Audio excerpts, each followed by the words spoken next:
അസ്സലാമു അലൈക്കും വറഹ്മത്തുള്ളാഹി വബറകാതുഹു. അൽഹംദുലില്ലാഹി റബ്ബിൽ ആലമീൻ വസ്സലാത്തു വസ്സലാമു അലാ അഷ്റഫിൽ മുർസലീൻ വഅലാ ആലിഹി വസ്വഹ്ബിഹി അജ്മഈൻ. അമ്മാ ബഅദ്.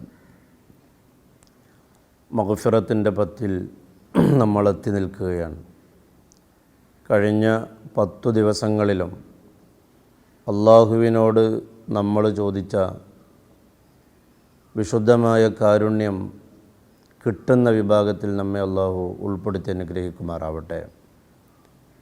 ഇന്നലെ മഗ്രിബ് മുതൽ നിസ്കാരശേഷവും അല്ലാതുമൊക്കെ നമ്മൾ ദുആ ചെയ്യുന്ന അല്ലാഹുമ്മ ർഹംനി യാ അർഹമർ റഹീമീൻ എന്നതു മാറി അല്ലാഹുമ്മ ഗ്ഫിർലി ദുനൂബി യാ റബ്ബൽ ആലമീൻ എന്നായി മാറി. റഹ്മത്ത്, കാരുണ്യം ലഭ്യമാകാനുള്ള ഒരുപാട് കാര്യങ്ങൾ വിശുദ്ധമായ ഖുർആനിൻ്റെയും തിരുസുന്നത്തിൻ്റെയും അടിസ്ഥാനത്തിൽ നാം പറയുകയുണ്ടായി. വിശുദ്ധമായ റമളാനിന് ഷഹ്റുൽ മുവാസാത്ത് എന്നൊരു പേര് തന്നെയുണ്ട്. അഥവാ ചാരിറ്റിയുടെ മാസം, റിലീഫിൻ്റെ മാസമാണ് വിശുദ്ധമായ റമളാൻ മാസം. അതിലേറ്റവും പ്രധാനപ്പെട്ട റമളാനിൽ മാത്രമുള്ളതല്ലെങ്കിലും വിശുദ്ധ ഇസ്ലാം കാരുണ്യ പ്രവർത്തനങ്ങളിൽ നിർബന്ധമായി ചെയ്യേണ്ട ഒരു പ്രവർത്തനമായി എണ്ണിയതാണ് സക്കാത്ത്. ലോകത്തൊരു മതത്തിനും ഒരു ഇസത്തിനും ഇസ്ലാമിൻ്റെ സക്കാത്ത് എന്ന ആ ഒരു സമ്പ്രദായത്തോട് കടപിടിക്കുന്ന ഒരു ഇക്കോണമിയും കൊണ്ടുവരാൻ ഇന്ന് വരെ സാധിച്ചിട്ടില്ല. നിശ്ചിത സമ്പത്ത് തൻ്റെ അധീനതയിൽ ഒരു വർഷം കിടന്നാൽ അയാളതിൻ്റെ 2.5% സക്കാത്ത് കൊടുക്കണം. ലോകത്ത് ഫലപ്രദമായി സക്കാത്ത് സംവിധാനം പ്രാക്ടിക്കലായി കൊണ്ടുവന്ന സമയങ്ങളിലൊക്കെ സക്കാത്ത് വാങ്ങാൻ പോലും അർഹരല്ലാത്ത ആളുകളെ കാണാൻ കഴിഞ്ഞു എന്ന് ചരിത്രങ്ങളിൽ കാണാൻ കഴിയും. ലോകം കണ്ട ഏറ്റവും നീതിമാനായൊരു ഭരണാധികാരിയായിരുന്നു ഉമർ ഇബ്നുൽ അബ്ദുൽ അസീസ് എന്ന ചക്രവർത്തി. മഹാനവറുകളുടെ ഭരണകാലത്ത് സക്കാത്ത് സംവിധാനം അത് ക്രിയാത്മകമായി കൊണ്ടുപോയപ്പോൾ അത് സ്വീകരിക്കാൻ അർഹരായ ആളുകളില്ലാതെയായിപ്പോയി. പാവങ്ങളായ ആളുകളെ കാണാനില്ലാതെയായിപ്പോയി. ഇത് നിലവിലെ രാജ്യമനുഭവിക്കുന്ന ഏറ്റവും കൊടും ദാരിദ്ര്യത്തിൽ നിന്ന് നമ്മൾ ഉൾക്കൊള്ളേണ്ട പാഠമാണ്. പണമൊരിക്കലും ദുർവിനിയോഗം ചെയ്യാൻ പാടില്ല.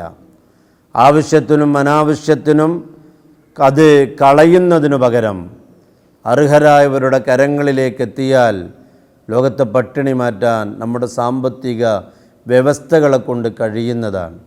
അത് കഴിഞ്ഞകാല ഇസ്ലാമിക ഭരണകൂടങ്ങളിലെ ഭരണാധികാരികൾ പലരും തെളിയിച്ചതാണ്. അപ്പോൾ ഇസ്ലാമിൻ്റെ ഏറ്റവും ശ്രദ്ധേയമായൊരു കാരുണ്യ പ്രവർത്തനമാണ് സക്കാത്ത് സംവിധാനം എന്നുള്ളത്. സെപ്റ്റംബർ 5 അത് ലോക കാരുണ്യ പ്രവർത്തന ദിനമായി കൊണ്ടാടുകയാണ്. ലോകം മൊത്തം കാരുണ്യ പ്രവർത്തന ദിനമായി. വിശുദ്ധ ഇസ്ലാം ഒരു ദിനാചരണമായി മാത്രം അതിനെ കണ്ട് മുന്നോട്ട് പോകുന്ന ഒരു മതമല്ല. എന്നും അങ്ങനെയാണ്. വിശുദ്ധമായ ഖുർആനിൻ്റെ ഒരു പ്രഖ്യാപനമുണ്ട്. യാ അയ്യുഹല്ലദീന ആമനു, ഓ സത്യവിശ്വാസികളെ, അംഫിഖൂ മിമ്മാ റസഖ്നാക്കും, നിങ്ങൾ ചിലവഴിക്കണം. എന്തിൽ നിന്ന്? മിമ്മാ റസഖ്നാക്കും, നിങ്ങൾക്ക് നമ്മൾ നൽകിയതിൽ നിന്ന് നിങ്ങൾ ചിലവഴിക്കണം. നിങ്ങൾക്ക് നാം നൽകിയതിൽ നിന്ന് നിങ്ങൾ ചിലവഴിക്കണം. അള്ളാഹുവിൻ്റെ ആധികാരികമായ പ്രഖ്യാപനമാണ്. നിങ്ങളുടെ കരങ്ങളിൽ നിങ്ങൾ ഓണർഷിപ്പ് അവകാശപ്പെടുന്ന സമ്പത്ത് അത് നിങ്ങളുടേത് മാത്രമല്ല, താൽക്കാലികമായ ഒരു ഓണർ മാത്രമാണ് നിങ്ങൾ. അതിൻ്റെ യഥാർത്ഥ അവകാശിയും ഉടമയും ഞാനാണ്. അതുകൊണ്ട് നിങ്ങളുടെ കൈകളിൽ ഭദ്രമായി സൂക്ഷിക്കാൻ വേണ്ടി ഞാൻ ഏൽപ്പിച്ച ആ സ്വത്തിൽ നിന്ന് നിങ്ങൾ ചിലവഴിക്കണം. വിശുദ്ധ ഖുർആൻ വിശ്വാസികളോട് ആജ്ഞാപിക്കുകയാണ്. എന്നിട്ട് അല്ലാഹു പറയുന്നു, മിൻ ഖബ്ലി അൻ യഅതിയ യൗമുൻ വലാ ബൈഉൻ ഫീഹി വലാ ഖുല്ലത്തുൻ യൗമുൻ ലാ ബൈഉൻ ഫീഹി വലാ ഖുല്ലത്തുൻ വലാ ശഫാഅ. ഒരു ദിനം വരാനുണ്ട്, ആ ദിവസത്തിൽ കച്ചവടം നിനക്കുപകരിക്കില്ല. അതേപോലെ തന്നെ വലാ ഖുല്ലത്തുൻ, നിൻ്റെ സൗഹൃദ വലയങ്ങൾ നിനക്കുപകരിക്കില്ല. വലാ ശഫാഅത്തുൻ, നിൻ്റെ പണാധിക്യം കണ്ട് നിനക്ക് ദുനിയാവിൽ ഒരുപാട് റെക്കമെൻഡുകൾ ചെയ്യാനുള്ള ആളുകൾ ഉണ്ടായിരുന്നു, രാഷ്ട്രീയക്കാരനുണ്ടായിരുന്നു, ഭരണകർത്താക്കളുണ്ടായിരുന്നു. ഈ 3 കാര്യങ്ങളും നിനക്കുപകരിക്കാത്തൊരു ദിവസം വരാനുണ്ട്. ആ ദിവസം മരണം. അത് വരുന്നതിന് മുമ്പ് നിൻ്റെ പക്കലുള്ള പണം നീ പാവങ്ങൾക്ക് വേണ്ടി ചിലവഴിക്കണം. വൽ കാഫിറൂന ഹുമുൽ ളാലിമൂൻ, നിഷേധികൾ അവരക്രമികളാണ്. അവരിത്തരം സമ്പാദ്യങ്ങളെ ചെലവഴിക്കാൻ അവർ തയ്യാറാവൂല. ഇവിടെ വിശുദ്ധ ഖുർആൻ കണിശമായ പ്രഖ്യാപനമാണ്, ഞാൻ നിങ്ങൾക്ക് നൽകിയതിൽ നിന്ന് നിങ്ങൾ ചെലവഴിക്കണം. വിശുദ്ധ ഖുർആനിൽ ചെറിയൊരു സൂറത്താണ് സൂറത്തു തക്കാസുർ. അതിൽ അല്ലാഹു പറഞ്ഞില്ലേ, അൽഹാക്കുമുത് തക്കാസുർ, തക്കാസുർ നിങ്ങൾ അശ്രദ്ധവാന്മാരാക്കുന്നുവോ. എന്താണ് തക്കാസുർ? പണം ഉള്ളവൻ ഇനിയും വേണം, ഇനിയും വേണം, അതിനു വേണ്ടിയുള്ള നെട്ടോട്ടം. ആ നെട്ടോട്ടത്തിനിടയിൽ ഹലാലുകളെ മറക്കുന്നു, ഹറാമുകളെ മറക്കുന്നു, നിസ്കാരങ്ങളെ മറക്കുന്നു, പാവങ്ങളെ മറക്കുന്നു. അതൊക്കെ പുച്ഛത്തോടുകൂടെ കാണുന്നു. അടച്ചിട്ട ശീതീകരിച്ച വാഹനങ്ങളുള്ളിൽ നിരത്തിലൂടെ ഓടിപ്പോകുന്ന സമയത്ത് കൈകാലുകളില്ലാത്ത, ഉപജീവനത്തിന് മാർഗമില്ലാത്ത ഒരുപാട് ആളുകൾ സിഗ്നലുകളിൽ അവൻ്റെ കാറിൻ്റെ ഗ്ലാസ്സുകളെ മുട്ടി. പക്ഷേ സമ്പാദ്യം കുമിഞ്ഞു കൂടിയത് കാരണം അവനതൊന്നും കാണാനുള്ള കണ്ണില്ലാതെയായിപ്പോയി. വിശുദ്ധ ഖുർആൻ പറയുന്നു, അൽഹാക്കും, ഇത്തരം നല്ല കാര്യങ്ങളെ തൊട്ട് നിങ്ങൾ അശ്രദ്ധവാന്മാരാകുന്നുവല്ലേ. അത്തക്കാത്തുറു, പണത്തെ സമ്പാദിക്കാനുള്ള നിൻ്റെ ധൃതി പിടിച്ചുള്ള ഓട്ടം നിന്നെ അശ്രദ്ധവാന്മാരാക്കുന്നുവല്ലേ. ഖുർആൻ പറഞ്ഞു, ഹത്താ സുർത്തുമുൽ മഖാബിർ, ഇത് ഏതുവരെ ഉണ്ടാവൂ? ഖബറിടങ്ങൾ നിങ്ങൾ സന്ദർശിക്കുന്നത് വരെ മാത്രമേ നിങ്ങളുടെ ഈ തിരക്കും അശ്രദ്ധയുമൊക്കെ ഉണ്ടാവൂ. മരണം വരെ മാത്രം. അതാണ് ഇവിടെയും ഖുർആൻ പറഞ്ഞത്, നിങ്ങൾ ചിലവഴിക്കണം. ഏതിനു മുമ്പ്? നിങ്ങളുടെ മരണം നിങ്ങൾക്കെത്തുന്നതിന് മുമ്പ് നിങ്ങൾ ചിലവഴിക്കണം. അതുകൊണ്ട് കാരുണ്യ പ്രവർത്തനങ്ങളിൽ ഓരോ മുസ്ലിമും സജീവമാവണം. കാരുണ്യ പ്രവർത്തനങ്ങളുടെ മാസമായ വിശുദ്ധമായ റമളാൻ, അതിൻ്റെ രാപ്പകലുകൾ നമുക്ക് എത്രമാത്രം കാരുണ്യ പ്രവർത്തനം ചെയ്യാൻ കഴിയുമോ അത്രയും നമ്മൾ ചെയ്യണം.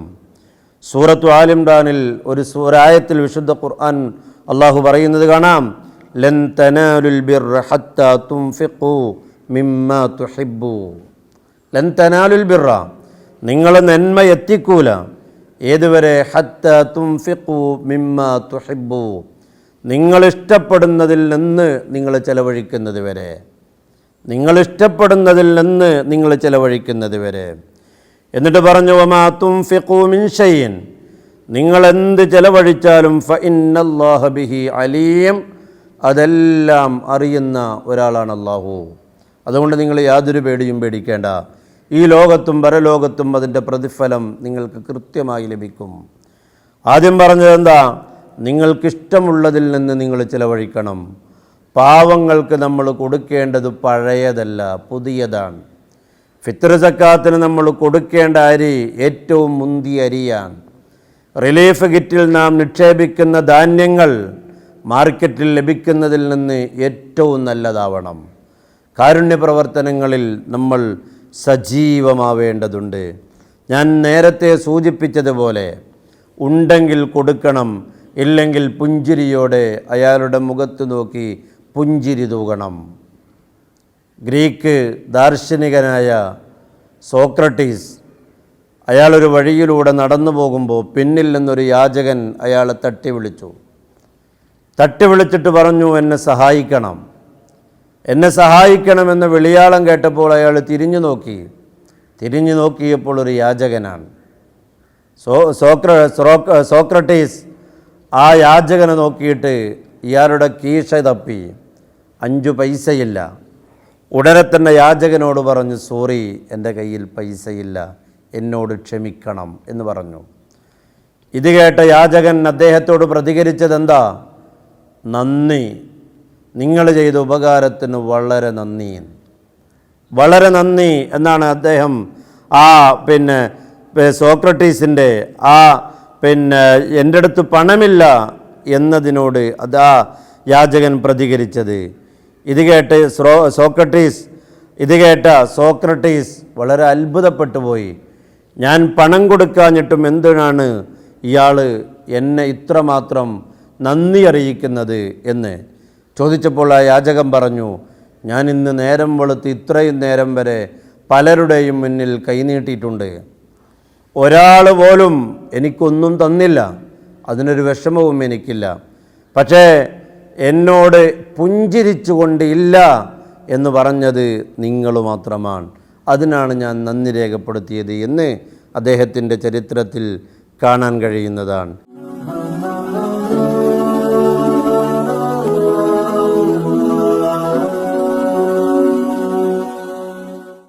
ലോകമറിയപ്പെട്ട ഒരു കുപ്രസിദ്ധ കുറ്റവാളിയായ ഒരു സ്ത്രീയുണ്ട് ചരിത്രത്തിൽ. ഗ്രിസെൽഡ ബ്ലാങ്കോ എന്നാണ് ആ സ്ത്രീയുടെ പേര്. ആ സ്ത്രീ എന്തുകൊണ്ട് കുപ്രസിദ്ധമായ കുറ്റവാളിയായി എന്ന് ചോദിക്കുന്നതിന് ആ പെണ്ണ് പറയുന്ന മറുപടി എന്താ? ദാരിദ്ര്യത്തിൻ്റെ പരമകാഷ്ഠയിൽ ജീവിക്കാൻ വേണ്ടി, ഒരു നേരത്തെ അന്നത്തിന് വേണ്ടി പലരുടെ മുന്നിലും ഞാൻ കൈനീട്ടി, ഒരാൾ പോലും എൻ്റെ കരങ്ങളിലേക്ക് പണം വെച്ച് തന്നില്ല, എന്തിന്? പശിയടക്കാൻ. അതുകൊണ്ട് അന്ന് ഞാൻ തീരുമാനമെടുത്തു, ഞാൻ ലോകത്തൊരു മോഷ്ടാവായി മാറണം, ഒരു കുറ്റവാളിയായി മാറണമെന്ന്. നാം കുറ്റവാളികളെ സൃഷ്ടിക്കരുതൊരിക്കലും. അതുകൊണ്ട് തന്നെ പരമാവധി പാവങ്ങളെ തോളോട് തോള് ചേർത്ത് നമ്മൾ സ്വീകരിക്കാൻ ഓരോ മുസ്ലിമും ഈ വിശുദ്ധമായ മാസത്തിൽ തയ്യാറാവേണ്ടതുണ്ട്. നമുക്കതിൽ ഏറ്റവും വലിയ മാർഗം മഹാനായ ഹബീബ് മുഹമ്മദുർ റസൂലുള്ളാഹി സല്ലല്ലാഹു അലൈഹി വസല്ലമ തങ്ങളാണ്. ഒരിക്കൽ മദീനത്തെ പള്ളിയിൽ ഒരു യാചകൻ വന്നു. നബി സല്ലല്ലാഹു അലൈഹി വസല്ലമ തങ്ങൾക്ക് 9 ഭാര്യമാരാണ്. നബി തങ്ങൾ ആരോടും പറയാതെ ആ യാചകൻ എന്തെങ്കിലും നൽകാൻ വേണ്ടി 9 ഭാര്യമാരുടെയും വീടുകളിൽ കയറിയിറങ്ങി. ഒരാളുടെ വീട്ടിലും ഒരു ഭക്ഷണ സാധനവുമില്ല. നബി തങ്ങൾ വിഷമത്തോടെ മദീനത്തെ പള്ളിയിലേക്ക് തന്നെ തിരിച്ചു വന്നിട്ട് തടിച്ചുകൂടിയ സ്വഹാബികളോട് ചോദിച്ചു, നിങ്ങളുടെ കൂട്ടത്തിൽ ഇയാളെ സഹായിക്കാൻ കഴിവുള്ള ആരാണുള്ളത്? ഒന്നുമില്ല, ഒരു നേരത്തെ ഭക്ഷണം നൽകാൻ. ഒരു സഹാബി എണീറ്റിട്ട് പറഞ്ഞു, ഞാൻ വീട്ടിൽ പോയി നോക്കട്ടെ, ഭാര്യയോട് ചോദിക്കട്ടെ. അയാൾ വീട്ടിൽ പോയി ചോദിച്ചു ഭാര്യയോട്. ഭാര്യ അദ്ദേഹത്തോട് പറഞ്ഞു, ഇന്ന് നമ്മുടെ മക്കൾക്ക് കൊടുക്കാൻ വേണ്ടി കരുതി വച്ച ഒരൽപ്പം മാവുണ്ട്, റൊട്ടി ഉണ്ടാക്കാൻ വേണ്ടി മാവുണ്ട്, അതല്ലാതെ മറ്റൊന്നുമില്ല. ഈ ഭർത്താവ് പറഞ്ഞു, എന്നെ ഹബീബ് നബി സല്ലല്ലാഹു അലൈഹി വസല്ലമ തങ്ങൾ പറഞ്ഞയച്ചത് ഇന്ന ഒരു ആവശ്യത്തിനാണ്. അതുകൊണ്ട് തന്നെ ആ മാവ് നമുക്ക് ആ അതിഥിക്ക് വേണ്ടി കൊടുക്കാം. നമ്മുടെ മക്കളെ ആ മാവ് വേവിക്കാൻ വേണ്ടി തിളക്കുന്ന വെള്ളത്തിൻ്റെ സൗണ്ട് കേൾപ്പിച്ചുകൊണ്ട് കിടത്തിയുറക്കാം. ഹബീബിൻ്റെ ഒരു അതിഥിയെ നമുക്ക് വെറുതെ തിരിച്ചയക്കാൻ പറ്റില്ല. ഇതുമായി ചെന്ന ഹബീബ് നബി സല്ലല്ലാഹു അലൈഹി വസല്ലമ തങ്ങൾ ഇദ്ദേഹത്തിൻ്റെ വിശേഷമറിഞ്ഞപ്പോൾ നബി സല്ലല്ലാഹു അലൈഹി വസല്ലമ തങ്ങൾ പറഞ്ഞു, നിന്നെ അല്ലാഹു കൈവിടില്ല. ഇത് ഇങ്ങനെ കാരുണ്യ പ്രവർത്തനങ്ങൾക്ക് ഏറ്റവും കൂടുതൽ പ്രചോദനം നൽകിയ ലോകത്തിൻ്റെ നേതാവാണ് ഹബീബ് മുഹമ്മദ് റസൂലുള്ളാഹി. ആ നബി സല്ലല്ലാഹു അലൈഹി വസല്ലമ തങ്ങൾ അവിടുത്തെ പ്രിയപത്നി ഖദീജ ബീവിയുടെ അരികിലേക്ക് ഓടിച്ചെന്ന ഒരു സന്ദർഭമുണ്ടായിരുന്നു. അതേതാ? ഹിറാ ഗുഹയിൽ വെച്ച് വഹ്യ് ദിവ്യബോധനം ആദ്യമായി കിട്ടിയ സന്ദർഭം. വഹ്യ് എന്നത് നബി സല്ലല്ലാഹു അലൈഹി വസല്ലമ തങ്ങളെ സംബന്ധിച്ചിടത്തോളം വലിയ ക്ഷീണമുണ്ടാക്കുന്ന സമയമാണ്. വിശുദ്ധമായ ഖുർആനിൻ്റെ വരികളുമായി ജിബ്രീൽ അലൈഹിസ്സലാത്തു വസ്സലാം വരുന്നതൊക്കെ നബിതങ്ങളെ സംബന്ധിച്ചിടത്തോളം ഭയങ്കര ക്ഷീണമുണ്ടാക്കുന്ന കാര്യങ്ങളാണ്. കുതിരപ്പുറത്ത് യാത്ര ചെയ്യുമ്പോൾ വഹയിറങ്ങിയാൽ ആ കുതിര വരെ നിന്നുപോവും, വിറച്ചിട്ട് ആ കുതിരക്ക് മുന്നോട്ടുള്ള ഗമനത്തിന് കഴിയില്ല എന്ന് ഹദീസുകളിൽ കാണാൻ കഴിയും. അങ്ങനെയിരിക്കെ ആദ്യമായി ഇറങ്ങിയ ഇഖ്റ ബിസ്മി റബ്ബിക്കല്ലദീ ഖലഖ് എന്ന വിശുദ്ധ ഖുർആനിലെ ആദ്യത്തെ സൂക്തം, ആ സൂക്തം ഹിറാ ഗുഹയിൽ വെച്ച് അവതരിച്ചപ്പോൾ നബി സല്ലല്ലാഹു അലൈഹി വസല്ലമ തങ്ങളാകെ പേടിച്ചുപോയി. അത്രയും ഗംഭീരമാണ് വഹയിൻ്റെ ദിവ്യബോധനത്തിൻ്റെ ആഗമനം. നബി സല്ലല്ലാഹു അലൈഹി വസല്ലമ തങ്ങൾ പേടിച്ചിരണ്ട് നേരെ ഓടിപ്പോയത് അവിടുത്തെ പ്രിയപത്നി മഹദിയായ ഖദീജ ബീവിയുടെ അരികിലേക്കാണ്. ഖദീജ ബീവിയെ കല്യാണം കഴിക്കുമ്പോൾ നബി സല്ലല്ലാഹു അലൈഹി വസല്ലമ തങ്ങൾക്ക് 25 വയസ്സാണ്. ഖദീജ ബീവിക്ക് 40 വയസ്സുമാണ്. മക്കയിലെ ധനാഢ്യയായ പെണ്ണാണ് ഖദീജ ബീവി.